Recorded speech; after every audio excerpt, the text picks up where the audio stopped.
kamu bisa nggak nyebutin 11 pemain yang menurut kamu tuh di zaman kamu tuh yang terbaik gitu? Sangat menarik.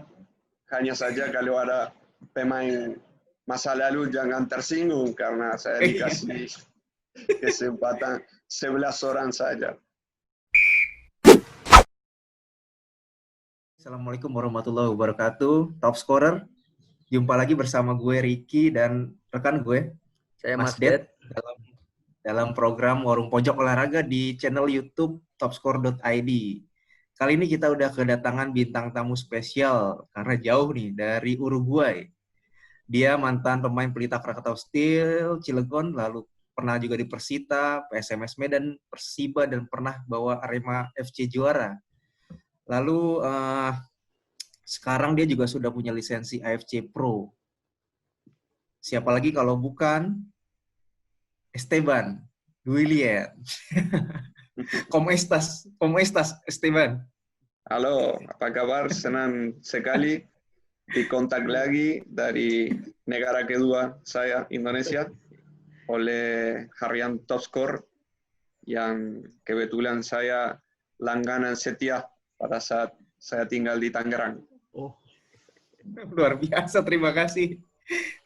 Sekarang Top Score sudah tidak cetak lagi. Sayang. Ya. Memang pada saat saya di Tangerang, itu tahun kedua saya di Indonesia, dan saya ambil hikmah dari harian Top Score. Setiap hari saya belajar bahasa Indonesia dari koran Top Score. Jadi kamu belajar bahasa Indonesia dari koran Top Score ya? Benar, 100%, karena saya bawa kamus, bahasa Spanyol, bahasa Indonesia, dan setiap hari saya suka membaca wawancara. Pada saat itu ada Gazzetta dello Sport dari Italia. Oh iya. Dan setiap hari ada wawancara sangat bagus, dan saya bisa belajar bahasa bola dari situ. Luar biasa. Jadi butuh berapa tahun belajar bahasa Indonesia waktu itu, Esteban? Memang saya rajin dari awal. Di waktu di Cilegon, saya dari hari pertama fokus 100% saya ingin belajar bahasa Indonesia. Jadi saya minta bantu supir, minta bantu pembantu rumah tangga saya. Setiap hari saya berusaha dapat satu kata baru. Dan saya senang sekali bisa belajar dan konsisten sampai bisa seperti sekarang. Iya. Luar biasa perjuangannya ya. Ini sekarang di Jakarta nih jam 7.15 nih. Kalau di Uruguay jam berapa di sana? Betul, di sini masih tanggal 20 Mei jam 21.15, berarti jam 9.15 malam, tapi 10 jam lebih ke belakang dari Indonesia. Di Indonesia. Sekarang Indonesia udah 21 Mei ya. Betul. Jam 7 pagi. Iya. Siap. Lalu apa sekarang sibuk apa nih, Esteban? Saya pensiun dari dunia bola pada tahun 2014. Setelah itu saya fokus ambil lisensi coach yang sudah dipegang sejak tahun 2018, Desember, akhir 2018. Sementara itu, saya masuk dunia pekerjaan biasa di sebuah perusahaan logistik, karena itu membuat kemasukan gajian setiap hari untuk menghidupi keluarga kita, sambil menunggu kesempatan memulai karir sebagai pelatih, karena itu adalah sebuah impian, tapi tidak ada yang tahu akan direalisasikan atau tidak. Sudah ada pengalaman sebagai asisten coach di Liga Uruguay tahun lalu, dan sayang tahun 2020 gara-gara virus corona ini mungkin kondisi sepak bola di seluruh dunia sedang stop, dan sedang menunggu kesempatan.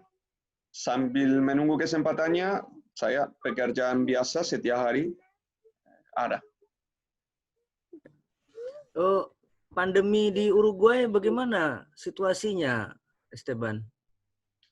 Memang dari awal kita sangat cemas, sama halnya setiap negara di seluruh dunia karena ini penyakit yang baru dan tanpa ketahuan dari seorang medis di sini, dari pemerintah, setiap hari belajar dari pengalaman China dan Eropa.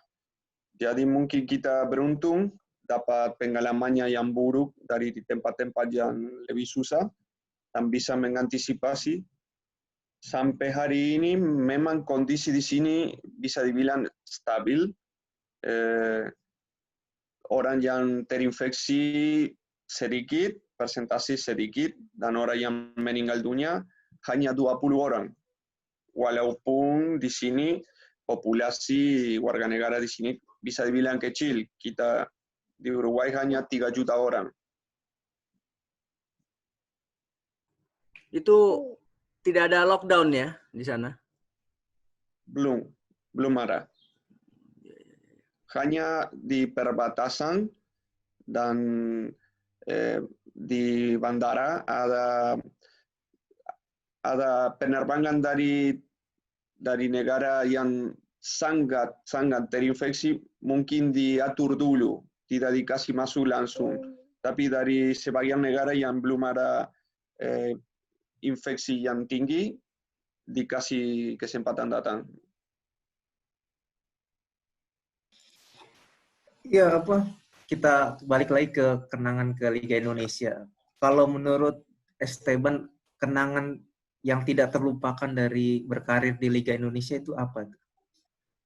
Ya, saya bisa bilang hari pertama saya datang ke Indonesia, saya tak akan terlupakan karena sebelum ke Indonesia saya tidak ada banyak informasi dan saya tidak akan lupa tempat yang membuka pintu kepada saya, yakni Pelita KS. Saya sangat berterima kasih karena berkat bermain di Pelita saya bisa jadi kenal oleh tim-tim yang lain. Setelah itu Persikota kasih saya tempat 2 tahun lebih dan membantu saya lebih mengenal sepak bola Indonesia. Ada 6 bulan di PSMS yang memberi saya kesempatan bermain internasional AFC Cup dan itu pengalaman sangat berharga buat saya. Setelah itu ada Arema yang bisa dibilang puncak prestasi saya karena bersama teman-teman dan pelatih dan official tim kita selesai kompetisi dengan juara dan tepat bulan ini minggu depan akan menjadi anniversary 10 tahun. Jadi itu tempat spesial buat saya, buat keluarga saya. 2 tahun di Arema itu sangat-sangat berharga dan spesial buat saya. Luar biasa. Jadi 10 tahun anniversary apa tadi, Esteban? Maaf, putus sedikit. Sedikit ya. Jadi luar biasa ya kenangan di setiap klub itu pasti ada kenangan tersendiri buat Esteban ya.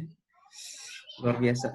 Ada karena saya selalu berakrab dimanapun saya bermain dan saya sangat berterima kasih bisa bermain selama 8 tahun di Indonesia.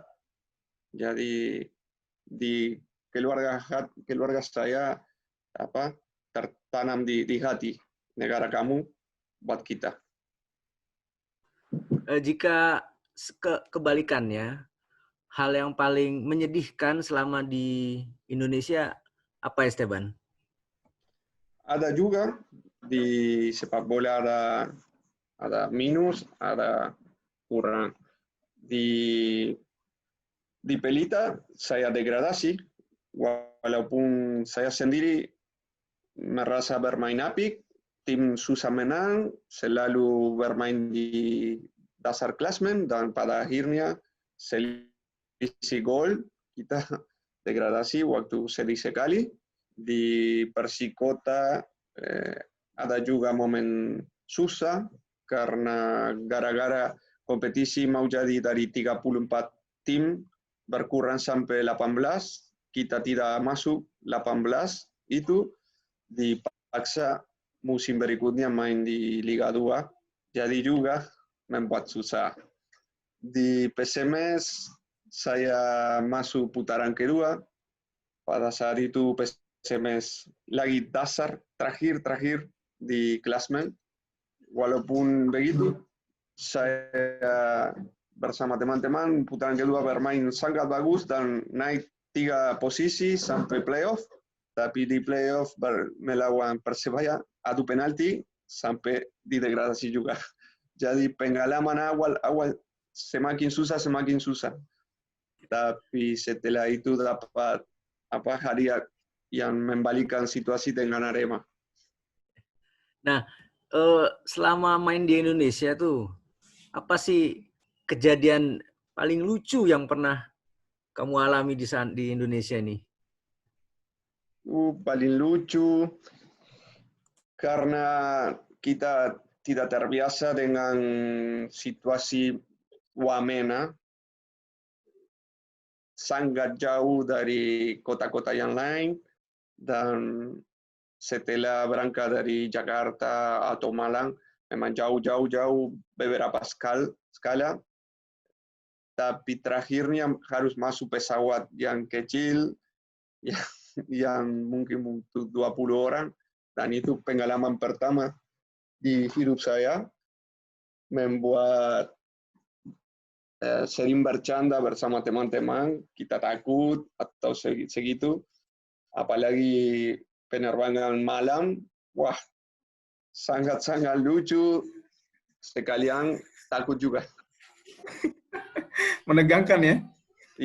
Iya. Setelah itu menurun di tengah kota Wamena yang penuh alam dan sepertinya masih di masa-masa lalu. Pengalaman sangat berharga buat saya. Iya, luar biasa ya. Di Indonesia kan ada ibarat tour kita away ya. Iya. Luar biasa, kamu bisa kemana-mana jadi merasakan ya. Iya. Lalu dulu di Indonesia kan ada beberapa pemain yang suka diundang ke kampung-kampung nih, main namanya tarikan kampung namanya. Iya. Main di kampung-kampung gitu Iya, untuk iya. meramaikan gitu. Untuk meramaikan, dibayar per pertandingan gitu. Pernah nggak diajak gitu waktu itu, Steven? Ya, saya pernah diajak beberapa kali, tapi sebenarnya saya takut cedera. Terus selalu mengikuti teman-teman nonton dari pinggir lapangan, tahu betul apalah itu tarkam, tapi itu perasaan sendiri, saya takut cedera itu saja, karena itu saya tidak ikut. Tapi memang dari pinggir lapangan melihat suasana yang sangat bagus, penuh anak-anak yang datangi kita, minta foto dan berbicara, mengobrol santai, enak sekali pengalaman di situ, tapi tak pernah sampai bermain, takut saja. Mungkin di seluruh dunia hanya ada di Indonesia kali ya, sepak bola kampung atau tarkam itu ya? Tak seperti itu, di mana-mana ada. Oh, begitu? Ada, di Uruguay ada, di Argentina ada, pasti di Brasil ada juga. Apalagi Brasil, 100% ada. Oh iya. Jadi sama persis dengan di Indonesia itu ada juga di negara lain ya? Ada. Cuman di Indonesia, gara-gara populasi sangat besar, lebih fanatik dan lebih ramai, lebih banyak orang di pinggir lapangan. Mungkin di sini tak sampai begitu, tapi di Indonesia suasana menarik gara-gara keramaian. Nah, Esteban, dulu kan kamu itu posisi gelandang ya. Itu sangat terkenal permainannya efektif, cerdas gitu ya. Apa sih apa yang kamu bisa bagikan kepada pemain-pemain muda di Indonesia gitu untuk sebagai pemain bola atau khususnya di posisi gelandang gitu loh? Apa yang perlu dimiliki seorang gelandang atau yang dilakukan? Saya tak mau dianggap sombong, berbagi pengalaman atau saran, bukan siapa-siapa saya untuk menyarankan apa-apa. Cuma semoga di masa depan di sepak bola Indonesia melahirkan anak-anak yang bisa bermain konsisten dan mengerti taktik yang akan membuat lebih efisien selama 90 menit dan mudah-mudahan dikasih tahu pada mereka di usia-usia dini karena itu akan membantu mereka pada saat udah mulai dewasa karena usia yang sangat penting untuk dikasih tahu teknik sama taktik, kapan 10 meter ke depan, kapan 10 meter ke kanan, ke kiri, kapan menekan lawan, kapan mundur membaca situasi, itu sangat penting dikasih tahu pada usia 10 tahun, 11 tahun, 12 tahun. Mudah-mudahan anak-anak dapat pelatih yang cerdas, yang membantu mereka, dan di posisi gelandang sangat penting buat saya penetapan di lapangan, posisinya tepat, selalu harus ada di belakang bola pada saat bertahan dan pada saat mengikuti penyerangan dari belakang, selalu kasih opsi teman-teman pada saat kesulitan, kasih back pass dan mereka sebelum dapat bola melihat situasi di mana bisa memberikan pas yang berbahaya, yang bisa matikan taktik defensif dari lawan. Itu saya rasa sangat penting buat seorang gelandang. Ya, Esteban, selama bertanding di sini, setiap kali pertandingan kita perhatikan deh, pasti yang paling diserang adalah wasit. Apakah memang wasit di Indonesia itu sedemikian tidak baiknya atau bagaimana Esteban melihatnya? Wasit di mana-mana adalah bagian penting dari permainan, dari sebuah pertandingan. Kita ada kesalahan, kadang-kadang ada kesalahan yang simple, kadang-kadang ada kesalahan yang besar yang membuat tim kita kalah. Pelatih ambil desisi, kadang-kadang ada salah, kadang-kadang ada baik. Sama halnya wasit. Hanya saja harus dicari tahu apakah kesalahan wasit adalah kesalahan kurang mengerti love of the game atau kurang mengerti taktik atau kurang siap secara fisik.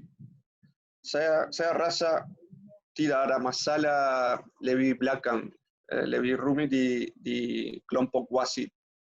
Cuman sama halnya yang tadi saya bicara kepada pemain itu di usia dini, membantulah mereka biar di masa depan lebih siap, sama halnya di kelompok wasit. Mudah-mudahan mereka diajari agar mereka lebih confident karena bisa terjadi di sebuah pertandingan besar dengan penuh tekanan dari supporter, seorang wasit yang belum siap dan yang belum tahu rules of the game bisa memberi keputusan yang salah karena harus memilih di waktu yang singkat apakah pikiran dia atau keinginan dari supporter. Jadi mungkin ambil jalan yang lebih gampang, memberi kesenangan supporter yang lagi menekan dia daripada pikiran dia.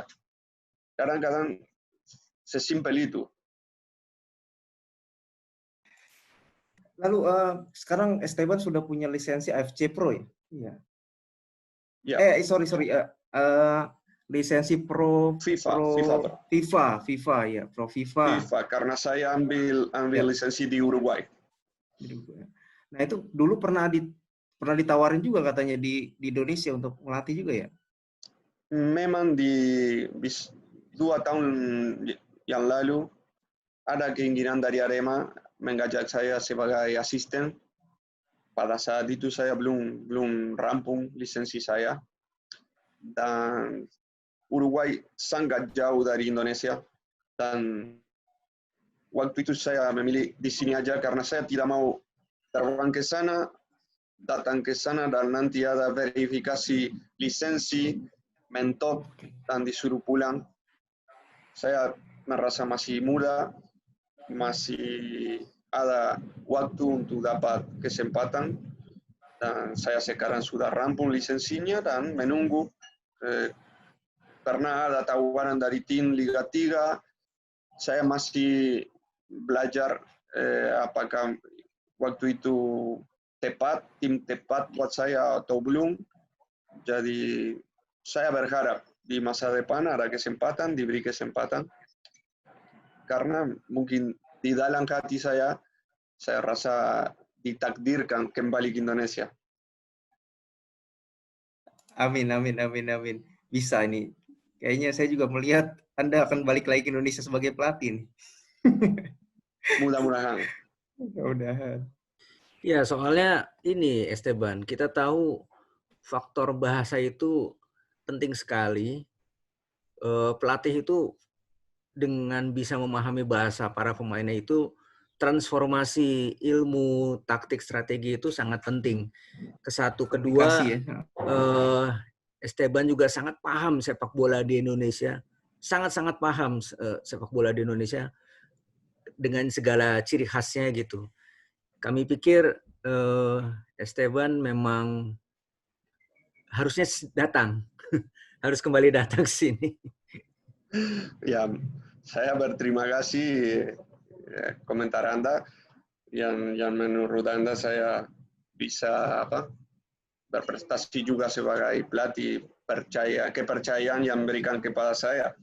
Mudah-mudahan orang yang tentukan di tim-tim Indonesia bisa merasa begitu.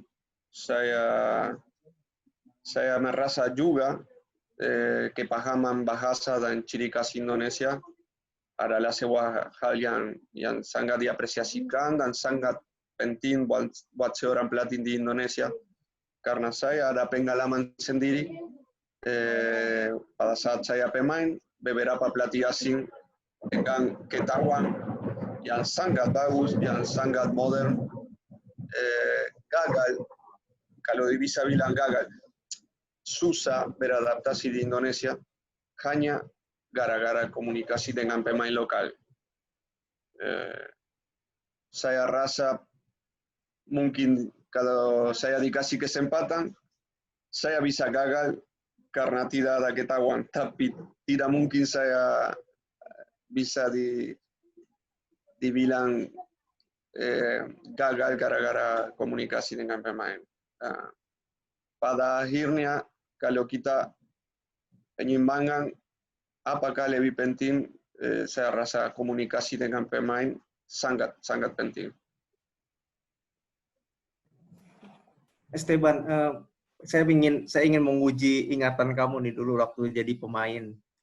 Kamu bisa nggak nyebutin 11 pemain di setiap posisi yang menurut kamu tuh di zaman kamu tuh yang terbaik gitu. Boleh pemain Indonesia, boleh pemain asing, boleh. Kamu sebutin mulai dari kiper sampai striker.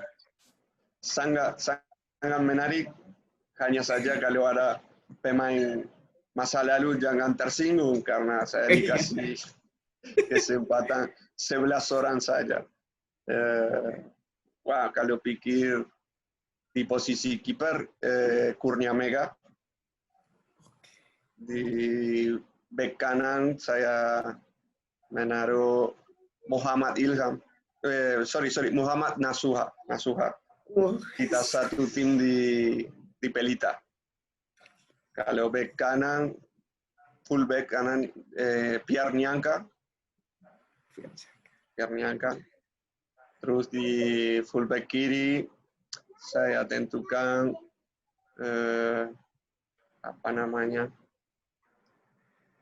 saya panggil dia Cordoba waktu di Arema, pemain lokal. Purwakayudi. Saya panggil dia Cordoba. Sebagai orang Kolombia. Terus di posisi back kiri Alfarisi kita main di Arema bersama. Di Sekarang dia gelandang, kapten. ya, di gelandang saya taruh Bustomi sama Jumadi Abdi, almarhum dia.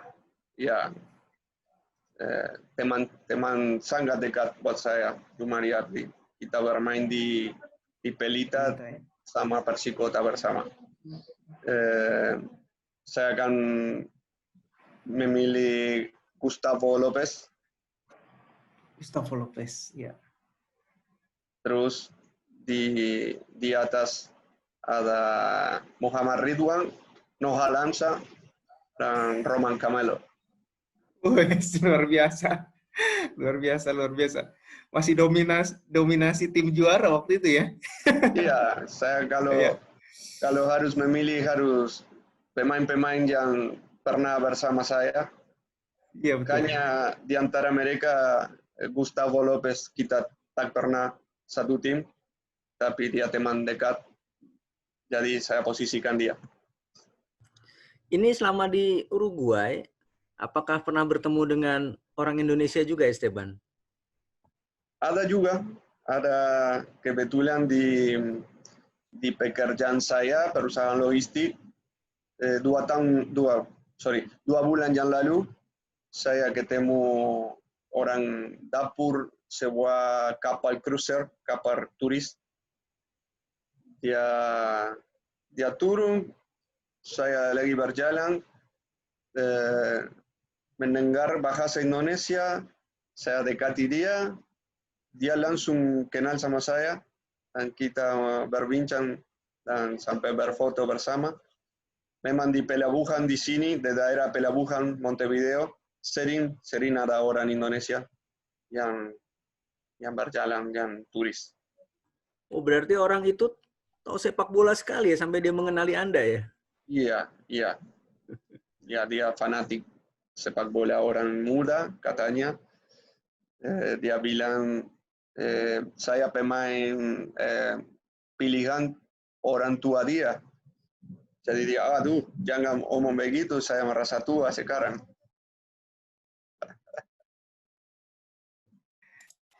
Ya, Esteban, mumpung waktu kita juga terbatas nih. Ada nggak hal yang ingin kamu sampaikan dalam momen ini? Dalam mini-mini terakhir ini? Iya. Oke. Saya hanya berterima kasih kalian yang masih mengingat saya, walaupun sudah lama saya tak bisa ke Indonesia. Saya berharap suatu hari bisa diwawancarai di tempat top score langsung. Amin. Agar bisa membawa anak yang kedua ini yang selalu meminta saya ke Indonesia dan bisa balik lagi ke Indonesia.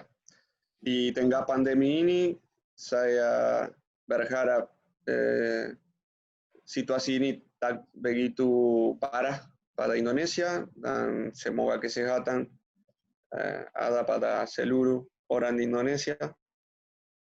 Dan juga waktu dekat ada Ramadan, saya memberikan salam kepada semua orang Muslim yang akan merayakan Hari Raya Idul Fitri. Dan seperti bilang tadi, Indonesia adalah rumah kedua buat keluarga kita semua. Dan setiap hari kita mengikuti berita-berita dari sana. Masih ada teman asal Uruguay di sana, Ronald Fagundes, dan ada satu orang tengah Uruguay, setengah Indonesia, Christian González. Yang kita sering WA untuk tahu kondisi setiap hari, bagaimana semuanya di sana, perkembangan, dan saya berharap yang terbaik untuk Indonesia semua. Iya, berikutnya yang dinantikan Esteban dari kami di sini adalah yaitu tadi bagaimana bisa membawa ilmu dari yang sudah pernah dijalani selama jadi pemain baik di Uruguay maupun di Indonesia, lalu dituangkan menjadi strategi saat melatih gitu ya. Karena kita tetap butuh orang-orang yang utamanya begitu paham dengan sepak bola Indonesia, berkomunikasi dengan baik, apalagi dia sayang, cinta dengan Indonesia gitu. Dengan segala kekurangannya, dengan segala hal-hal negatif yang di sini, dia tetap menyukai Indonesia, dan itu ada di dalam diri Esteban. Nah, itu yang kami ingin sekali sebenarnya butuh orang-orang seperti Esteban gitu. Sehingga dengan tayangan ini bisalah jadi doa ya bagi kita semua, biar kita bisa bersua lagi. Gitu. Oke, terima kasih Esteban. Silakan Ricky. Ya, saya berterima kasih sekali lagi. Sebenarnya di antara kelompok pemain asing yang bermain di Liga Indonesia pada era saya, banyak sekali yang jatuh cinta dengan Indonesia, dengan sepak bola Indonesia, dan sesudah pensiun, mungkin Anda bisa lihat sendiri di media sosial, beberapa di antara kita sudah dapat lisensi, dan saya yakin ada beberapa pemain-pemain, ex-pemain Liga Indonesia yang sedang belajar dan berharap suatu kesempatan untuk berbagi ilmu, seperti bilang tadi, dan mengembalikan kesayangan dari Indonesia kepada kita di dalam lapangan yang kita sangat cintai, dan mungkin sedikit kita bisa membantu generasi baru pemain sepak bola Indonesia, karena kita tahu supporter Indonesia sangat fanatik dan sangat ingin menjadi kompetitif melawan Malaysia, melawan Singapura, melawan Vietnam, melawan Thailand yang lebih dekat, agar setelah bisa bersaing dengan mereka baru berpikir lebih jauh, tapi minimal mulai mendekati level negara-negara tersebut. Saya sangat yakin generasi baru akan bisa, tapi mudah-mudahan suatu hari orang yang di PSSI atau tim-tim Liga Indonesia memberi kesempatan pada saya sendiri atau teman-teman yang lain yang saya bilang tadi, yang sangat sayang kepada Indonesia, yang ingin memberi ke anak-anak muda lagi. Iya, Esteban, sebenarnya saya ingin lebih lama lagi sama Anda. Tapi waktu membatasi kita. Terima kasih atas berbagi pengalamannya, berbagi cerita, berbagi banyak hal buat kita semua. Terima kasih atas kecintaannya untuk Indonesia. Ya, terima kasih sekali lagi dari Indonesia. Salam untuk keluarga di Uruguay. Salam, semoga sehat selalu, sukses selalu. Kemudian semoga pandemi ini segera berakhir. Terima kasih Esteban, sampai jumpa lagi di lain kesempatan. Ini siap dan bersedia kapanpun dibutuhkan untuk ngobrol. Mudah-mudahan secepatnya Liga kembali bergulir, dan kalau ingin berdiskusi tentang pertandingan, ini siap untuk berbicara, karena kalian berdua sangat memahami dan sangat senang berbicara dengan Anda. Boleh. Ntar kita bikin preview pertandingan. Oke. Dadah, Dede. Boleh. Baik, sampai jumpa Esteban. Sampai jumpa Olivia. Sampai jumpa. Olivia. Top Score.